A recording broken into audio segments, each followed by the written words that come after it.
अरविंद केजरीवाल के चरण छूकर सीएम बनी आतिशी मार्लेना केजरीवाल के नक्शे कदम पर ही चलेंगी। इस बात के संकेत उन्होंने पहले ही दे दिए, लेकिन उनके सीएम पद की शपथ लेते ही बीजेपी सांसद मनोज तिवारी ने जो चिट्ठी आतिशी मार्लेना को भेजी है, उसे पढ़कर आतिशी को इस बात का अंदाजा हो जाएगा कि सीएम बनकर उन्होंने मुसीबत का पहाड़ अपने ऊपर तोड़ लिया। सीएम बनने की बधाई से शुरू हुई मनोज तिवारी की चिट्ठी आगे चलकर केजरीवाल और मनीष सिसोदिया के लिए मुश्किलें खड़ी करने वाली है। आतिशी ने मुख्यमंत्री पद की शपथ ले ली है, जिसके बाद वो दिल्ली में तीसरी महिला मुख्यमंत्री बन गई हैं। उनके साथ साथ 5 अन्य नेताओं ने मंत्री पद की शपथ ली है। बीजेपी नेता मनोज तिवारी ने भी आतिशी को इस नई पारी के लिए शुभकामनाएं दी हैं। इसी के साथ एक पत्र लिखकर कुछ मामलों पर तुरंत ध्यान देने की अपील की।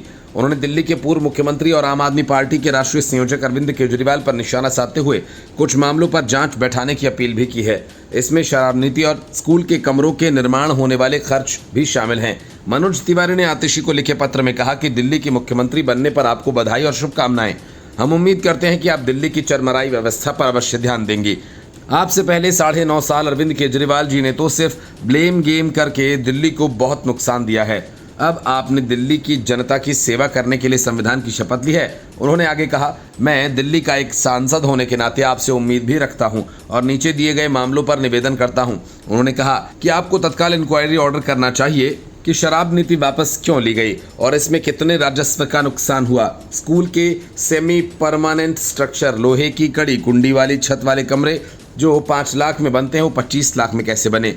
उन्होंने आगे कहा कि सबसे ज़रूरी एमसीडी के तहत आने वाली गलियों और पीडब्ल्यूडी की सड़कें ठीक करवाएं, क्योंकि अधिकतम टूटी पड़ी हैं।